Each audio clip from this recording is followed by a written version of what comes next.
যদিও কংগ্ৰেছ চৰকাৰখন অহাটো বিচৰা নাছিলো কিন্তু তথাপিও বিৰোধী অধিক শক্তিশালী হোৱাটো বিচাৰিছিলো আৰু কালি নিৰ্বাচনৰ ফলাফল যেহেতু ঘোষণা কৰিলে আপোনালোক সকলোৱে গম পায় পুনৰবাৰ বিজেপি চৰকাৰখন হ'ল দুটা সমষ্টি বিশেষকৈ লক্ষণীয় হৈ আছিল এটা হৈছে সেন্ট্ৰেল গুৱাহাটী আৰু আনফালে যদি চাবলৈ যা মৰিয়নি সমষ্টিৰ এই দুইগৰাকী প্ৰাৰ্থী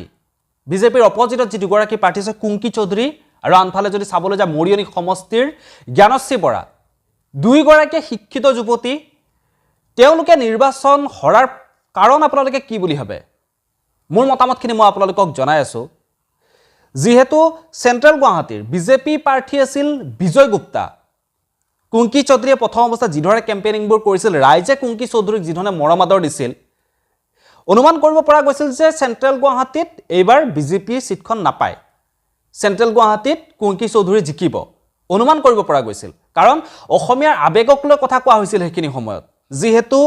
বিজয় গুপ্তা এজন অনা অসমীয়া ব্যক্তি গতিকে বিজয় গুপ্তাক সেইকাৰণে মানুহে ভোট নিদিয়ে বিজয় গুপ্তাক তেওঁলোকে মানুহে ধাৰি পাতি নিদিয়ে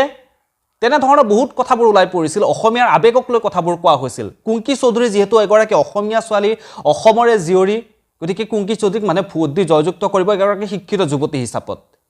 শেষত গৈ যদি গু মাংসৰ প্ৰসংগটো নাহিল হয় হয়তো সাগৈ কুংকি চৌধুৰী কৰবাত জয়যুক্ত হ'ল হয় এটা মোৰ মনে কয়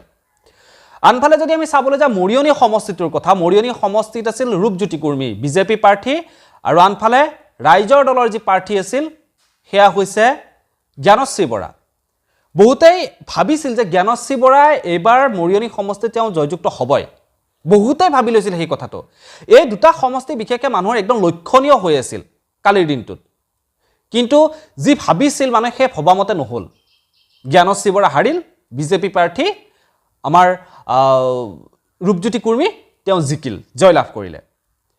জ্ঞানশ্ৰী বৰাক যি ধৰণে কেম্পেইনিংত ৰাইজে মৰমাদৰ দিছিল যি ধৰণে আশীৰ্বাদ দিছিল সকলোৱে অনুমান কৰিছিল যে জ্ঞানশ্ৰী বৰা এবাৰ জয়যুক্ত হ'ব যেহেতু এগৰাকী উচ্চ শিক্ষিত যুৱতী তেওঁ বহুতখিনি কাম কৰিব পাৰিব তেওঁৰ দৰে যুৱতী বৰ্তমান সময়ত ৰাজনীতিৰ পথাৰখনত খুব বেছি দৰকাৰ এনেদৰে শিক্ষিত মানুহবোৰ কিন্তু যি ভাবিছিল সেয়া নহল যি ধৰণে ৰাইজে মৰম দিয়া দেখা পাইছিল ফেচবুকত লাইক কমেন্ট দি বহুতে লাইক কমেন্টবোৰ চায়ে অনুমান কৰি লৈছিল যে এইবাৰ তেওঁই জয়যুক্ত হ'ব গতিকে সেইটো সম্পূৰ্ণ মিছা ফেচবুকৰ লাইক কমেন্টৰ হিচাপত যদি কোনোবাই কাৰোবাৰ ভোট গণনা কৰে কোনোবাই জিকিব বুলি যদি অনুমান কৰিলে সেয়া সম্পূৰ্ণ মিছা বুলি এক প্ৰকাৰ প্ৰতিপন্ন হৈ পৰিল বৰ্তমানে সময়খিনিত তথাপিও কিন্তু এটা ভাল লক্ষণ বুলি ক'ব লাগিব যে জ্ঞানশ্ৰী বৰাই যথেষ্টখিনি ভোট পাবলৈ সক্ষম হৈছে 52,000লৈকে ভোট পাবলৈ সক্ষম হৈছে ৰাজনীতিৰ প্ৰথম খোজটোতে গতিকে আগন্তুক সময়ত জ্ঞানশ্ৰী বৰাৰ দৰে মানুহ নিতান্তই প্ৰয়োজন হ'ব ৰাজনীতিৰ পথাৰখনত বাকি কংগ্ৰেছৰ চৰকাৰখন অহাটো বিচৰাই নাছিল বিজেপি চৰকাৰখন অহাটো স্বাভাৱিক কথা কাৰণ যিখিনি কাম কৰিছে বিজেপি চৰকাৰখনে হেয়া ৰাস্তা পদূলিৰ ক্ষেত্ৰতেই হওক তাৰ পিছত চাকৰি বাকৰিৰ ক্ষেত্ৰতেই হওক যিবোৰ কাম কৰিছে সেই কাৰণে